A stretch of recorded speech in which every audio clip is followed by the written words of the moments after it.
हमको आज क्या सीखना है? हम इसके पहले भी इंट्रोगेटिव सेंटेंसेस का वॉइस पढ़ चुके हैं ना, कैसे चेंज कर नहीं पढ़े हैं। अब यहाँ पर कुछ और इंट्रोगेटिव सेंटेंसेस हैं, हम इनको देखेंगे कैसे इनका पैसिव बनाते हैं। ठीक है ना, समझ रहे हो? Yes sir. पहला सेंटेंस है who stole my mobile. Who stole my mobile. अब यहाँ पर देखना है कि ये इंट्रोगेटिव सेंटेंस है ना, इंट्रोगेटिव का फार्मूला लगेगा। कौन सा फार्मूला लगेगा? इंट्रोगेटिव का। क्या होता है इंट्रोगेटिव का formula? Question verb, helping verb, subject. यानी इसमें मान लो ऑब्जेक्ट, फिर वर्ब, बाई, फिर हाँ वर्ब का थर्ड। ठीक है, लास्ट में फिर क्वेश्चन मार्क लगा। ये पैसिव वॉइस का फार्मूला होता है इंट्रोगेटिव सेंटेंस का, है ना, जो क्वेश्चन वर्ड से शुरू होते हैं उनका। दिख रहा है? देखो, हु स्टोल माय मोबाइल, इसमें क्वेश्चन वर्ड क्या है?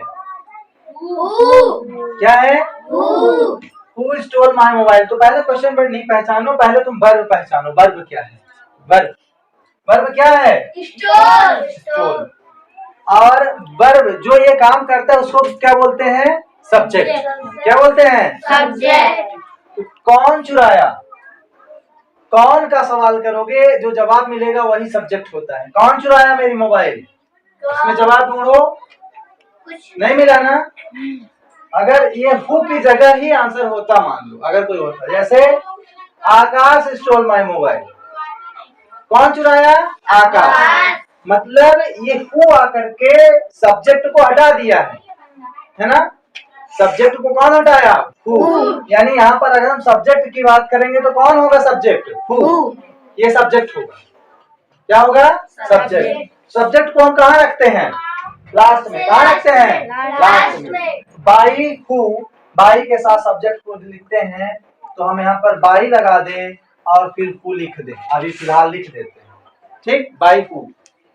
ये बताओ कि ये सब्जेक्ट यहाँ गया है, तो जो सब्जेक्ट होता है ऑब्जेक्ट की जगह जाता है तो ऑब्जेक्ट का रूप लेता है कि नहीं लेता? यस। तो हु, हुम, हुज ये होता है प्रोनाउंस का। Who, whom, whose. जैसे he, him, his, she, her, her, who, whom, whose होता है। तो हु को ऑब्जेक्ट फॉर्म में अगर लिखेंगे तो क्या होगा? हुम हो जाएगा। समझ में आया? अब इसका हमें मान लो ऑब्जेक्ट ढूंढना है। ऑब्जेक्ट क्या है इसका? ऑब्जेक्ट कैसे ढूंढते हैं? क्या और किसे से? क्या चुराया? मोबाइल। मेरी मोबाइल। क्या चुराया? मेरी मोबाइल। ये ऑब्जेक्ट है। अब ये कहाँ होगा? यहाँ पर ऑब्जेक्ट की जगह होता है माई मोबाइल। अब क्या बचा? देखो वर्ब। क्या बचा? वर्ब। वर्ब का थर्ड फॉर्म। वर्ब का थर्ड फॉर्म स्टोल है। स्टोल का थर्ड फॉर्म क्या होता है? स्टोलन। स्टोलन। हमने ये लिख लिया, ये लिख लिया, ये वाला भी लिख लिया।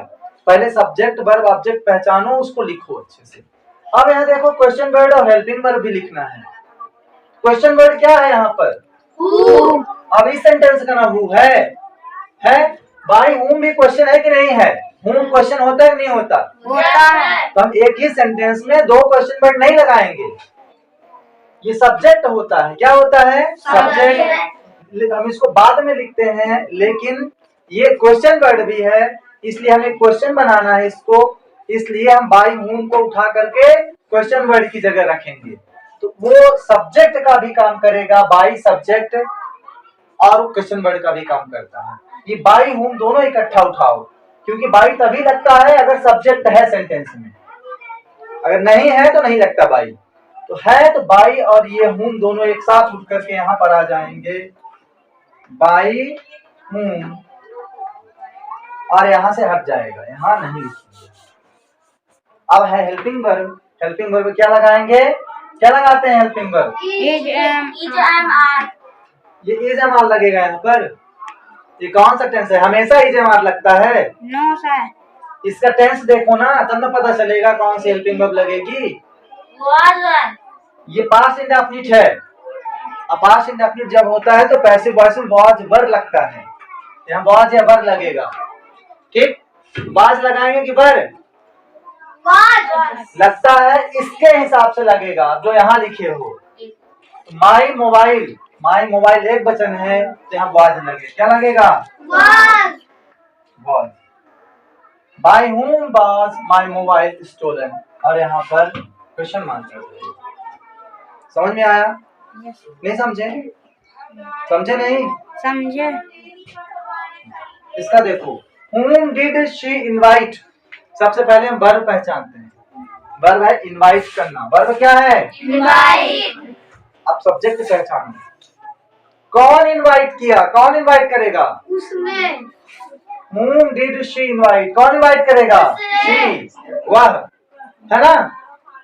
वह इनवाइट करेगा। वह सब्जेक्ट है और पैसिव वॉइस में सब्जेक्ट कहाँ चला जाता है? ये सब्जेक्ट है, लास्ट में जाता है बाई और सब्जेक्ट लिख जाता है यहाँ पे।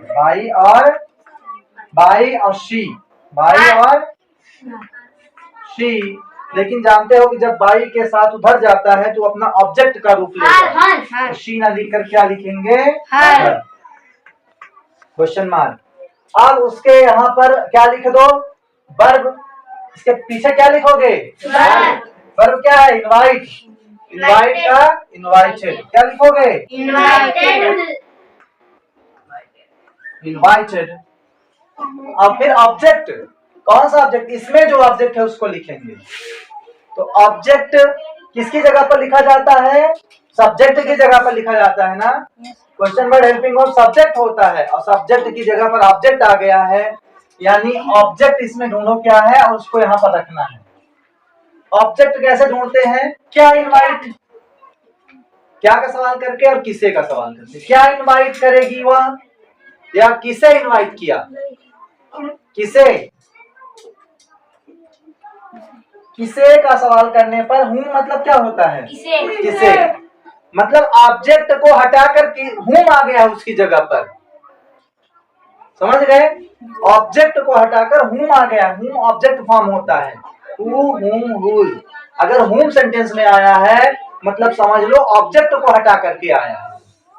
तो इसका ऑब्जेक्ट अगर ढूंढेंगे तो क्या है? ऑब्जेक्ट हूम ऑब्जेक्ट है। क्या है? हूम ऑब्जेक्ट है। तो इस ऑब्जेक्ट को, इसका जो ऑब्जेक्ट है यहाँ पर आ जाएगा इसकी जगह पर, मतलब वर्ब के पहले। लेकिन हूम ऑब्जेक्ट फॉर्म होता है, जब सब्जेक्ट की जगह लग रहा है तो सब्जेक्ट फॉर्म में आएगा। आएगा नहीं आएगा? क्या आएगा? तो यहाँ पर आ जाएगा हु। क्या आएगा? हु आ जाएगा इसकी जगह पर। अब हेल्पिंग वर्ब किसके हिसाब से लगता है? सब्जेक्ट के हिसाब से। सब्जेक्ट क्या है? हु बन गया ना। ऑब्जेक्ट की जगह ऑब्जेक्ट जो होता है सब्जेक्ट बन गया। आप देखो अब इसके हिसाब से हेल्पिंग वर्ब लगेगा। हु के साथ डिड है और इंडेफिनिट है तो वाज या वर लगेगा। वाज आ जाए, क्या आएगा? अब शुरू में क्वेश्चन वर्ड चाहिए। अब क्वेश्चन वर्ड कहाँ मिलेगा? क्वेश्चन वर्ड तो खुद ही दिख रहा है तुमको यहाँ पर। हु क्या दिख रहा है? हु। ये सब्जेक्ट का काम कर रहा है यहाँ पर आकर के, और क्वेश्चन वर्ड भी है। तुम लोग जानते हो कि जब कोई क्वेश्चन बनाते हैं क्वेश्चन वर्ड शुरू में लिखते हैं। कहाँ लिखते हैं? शुरू में। ये क्वेश्चन वर्ड यहाँ से उठा करके कहाँ लिख दोगे? शुरू में लिख दो। यहाँ पर लिख दो Who was invited by her? Who was invited by her? इसको थोड़ा सा अच्छे से लिख देते हैं। Who was invited by? What helps you to understand English? इसमें भी वर्ब पहचानो। वर्ब क्या है? वर्ब बताओ क्या है? हेल्प्स, ये वर्ब है। मेन वर्ब यही कहलाती है। मेन वर्ब को ही लेकर चलते हैं। टू वाली वर्ब मेन वर्ब नहीं होती। ठीक, तो ये हेल्प्स है। अब हमें क्या पहचानना है? बाई सब्जेक्ट पहले लिख दो ढूंढ करके। बाई और इसका सब्जेक्ट क्या है? What helps you to understand English? इसमें सब्जेक्ट नहीं लगा। ये तो ऑब्जेक्ट है ना। वर्ब के बाद ऑब्जेक्ट आता है, ये ऑब्जेक्ट है। सब्जेक्ट कैसे पहचानते हैं? कौन हेल्प करता है? कौन हेल्प करता है? What helps you? तुम, ये ऑब्जेक्ट में है तो तुम आ जाएगा कि तुम्हें कौन मदद करता है, तुम्हारी कौन मदद करता है अंग्रेजी समझने में। कौन मदद करता है? व्हाट हेल्प, यही है। व्हाट ही उसकी जगह पर आ गया है। कौन मदद करता है? हमारी स्कूल मदद करती है ना, माहौल मदद करता है, हमारा एनवायरनमेंट मदद करता है, हमारी क्लास मदद करती है। तो यहाँ पर व्हाट ही सब्जेक्ट की जगह पर आ गया है। कौन आ गया है? व्हाट। व्हाट सब्जेक्ट की जगह आ गया है। मतलब जब हम इस फार्मूले में सेट करेंगे तो सब्जेक्ट लास्ट में लिख देंगे, बाई और सब्जेक्ट। तो बाई लिखो और व्हाट को उठाकर यहाँ पर लाओगे, बाई व्हाट, बाई व्हाट। अगर हम शुरू से ना लिखकर लास्ट से लिखें तो थोड़ा सा आसान होगी। अब वर्ब लिखो, वर्ब का थर्ड फॉर्म वर्ब है हेल्प। हेल्प। अब इसके बाद ऑब्जेक्ट आ जाओ। यू ऑब्जेक्ट है और उस ऑब्जेक्ट को वर्ब के पहले लिखेंगे। कहाँ लिखेंगे? वर्ब के पहले। यू क्या लिखेंगे? यू। अब आया helping verb. Helping verb subject के हिसाब से लगती है कि नहीं लगती? लगती है। लगा दो। ये किस टेंस में है? What helps you to understand this? हाँ, यू के साथ आर लगता है। अब आया क्वेश्चन वर्ड। अब क्या आया? Question word. अब क्वेश्चन वर्ड कहाँ पाओगे? इसमें तो ऑलरेडी क्वेश्चन वर्ड लगा हुआ है यहाँ पर। Why? अब हम एक ही सेंटेंस में दो क्वेश्चन वर्ड नहीं लगाएंगे एक ही चीज के। वही बाई व्हाट उठा करके यहाँ लिख दो, बाई व्हाट, और यहाँ से हटा दो, यहाँ से हटा दो, यहाँ से हटा दो। By what are you helped. आगे लिख सकते हो यहाँ पर, आगे जो बचा हुआ है हम लोगों ने इतना ही यूज किया ना, व्हाट हेल्प्स यू। आगे का हमने यूज नहीं किया तो आगे का लिख दो ऐसे ही। What is disturbing them, what is disturbing them. यहाँ भी हम सबसे पहले वर्ब पहचान लें। क्या पहचान लें? वर्ब है डिस्टर्ब करना। क्या है? अब हम पीछे से चल देते हैं। जब क्वेश्चन वर्ड आए तो थोड़ा सा दिमाग लगा के पीछे से ऐसे बनाओ, ठीक है ना? थोड़ा समय लग सकता है लेकिन सही बनेगा। डिस्टर्ब करना वर्ब है। आप सब्जेक्ट पहचानो, चूंकि हमको सब्जेक्ट लिखना है लास्ट में। अब कौन डिस्टर्ब कर रहा है? कौन डिस्टर्ब करता है? व्हाट सब्जेक्ट की जगह आ गया है। किसकी जगह आया? सब्जेक्ट की जगह आ गया है, यानी सब्जेक्ट व्हाट है। सब्जेक्ट क्या है? व्हाट। तो हम यहाँ पर लिख देते हैं, बाई लगा दें, सॉरी जैसे लिखेंगे बाई, बाई बाई व्हाट। अब वर्ब 3 लगाओ, वर्ब का थर्ड फॉर्म डिस्टर्ब। डिस्टर्ब का थर्ड फॉर्म क्या होता है? DISTURBED,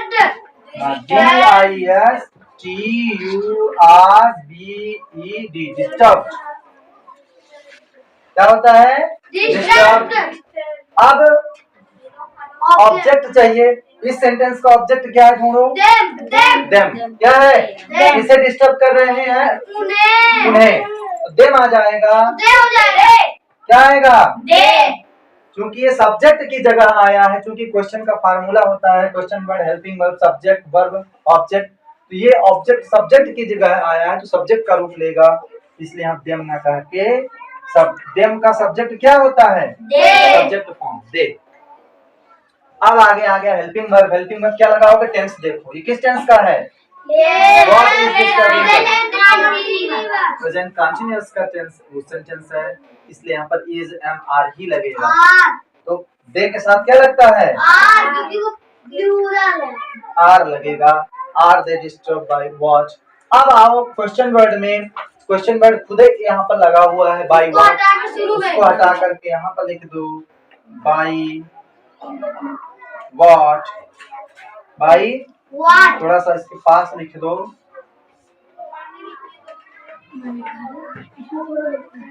bye what are they disturb. अब यहाँ से बाय व्हाट हटा दो, बाय व्हाट हटा दो। और दे डिस्टर्ब सही है क्या ये? नहीं।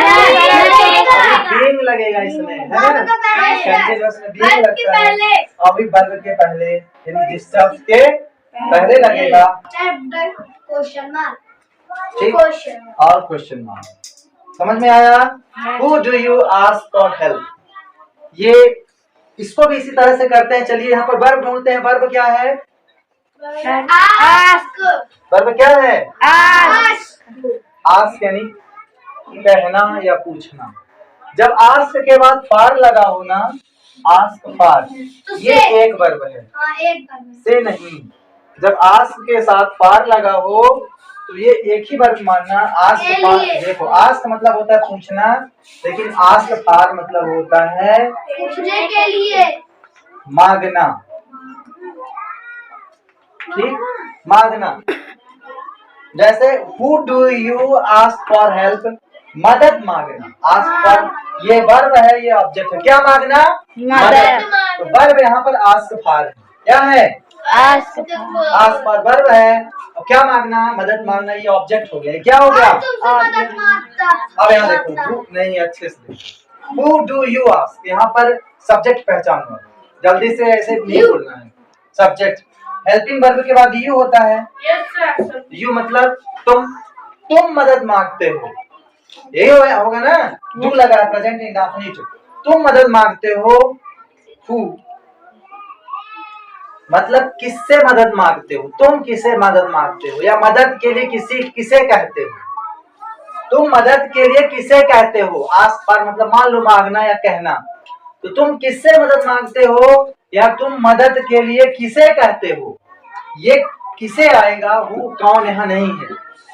यहाँ पर हम whom भी लिख सकते थे। whom do you ask for help, तो इसी जैसा बन जाता जैसे इसका बना हुआ है। पर आजकल who का भी यूज whom की जगह होने लगा है। किसका यूज? who का यूज। तो पहचानना पड़ेगा तुम्हें कि ये who कौन वाला है कि किसे वाला है। तो ये किसे वाला है। क्या है? किसे वाला। क्योंकि इसमें सब्जेक्ट ऑलरेडी आ गया। कौन? तुम। कौन मांगता है मतलब तुम। तो ये कौन तो नहीं है, फिर ये सब्जेक्ट नहीं है, ये ऑब्जेक्ट है। यानी किसे है ये, यानी whom का दूसरा रूप है। whom को आजकल who लिखने लगे। ठीक, तो अब इसमें हम सबसे पहले क्या करेंगे, देखो बाय और सब्जेक्ट लिखेंगे। बाय का यहाँ पर चलो लिख देते हैं, बाय यू। Bye you. अब क्या लिखेंगे उसके पहले? वर्ब का थर्ड फॉर्म। वर्ब कहाँ है? आस्क। आस्क का थर्ड फॉर्म आस्क्ड। आस्क। अब क्या लिखेंगे? ऑब्जेक्ट। ऑब्जेक्ट क्या लिखोगे? हु। अब helping verb, helping verb who लगा है तो क्या लगाएंगे? प्रेजेंट इंडेफिनिट तो है तो इज जमान लगता है। अब आगे है क्वेश्चन वर्ड। अब क्वेश्चन वर्ड क्या लगाएंगे? क्वेश्चन वर्ड क्या लगाएंगे? हु। देखो यही हु उठा करके हम यहाँ लिखेंगे, समझ गए ना। यहाँ से हु उठाओ, उठा करके यहाँ लिखो हु इज आस्क। अब ध्यान रखना, आस्क अकेले नहीं है, आस्क फॉर होगा। साथ में बताए थे, ये साथ में ही रहते हैं। तो आस्क अकेले नहीं है, आस्क फॉर यानी मांगना। Ask for. अब ये बताओ, बाई यू तो लास्ट में लिखते हैं ना, और जो दूसरा ऑब्जेक्ट होता है, इसमें दो ऑब्जेक्ट है, हेल्प और हु। हु को पहले लिखे हो तो जो दूसरा ऑब्जेक्ट होता है उसको वर्ब के बगल में ही लिखोगे। तो वर्ब आस्क फॉर हेल्प ये बगल में ही लिखा जाएगा। Who is ask for help by you. Who is ask for help by you. हम इसको इस तरीके से बनाएंगे। समझ में आया? Yes sir.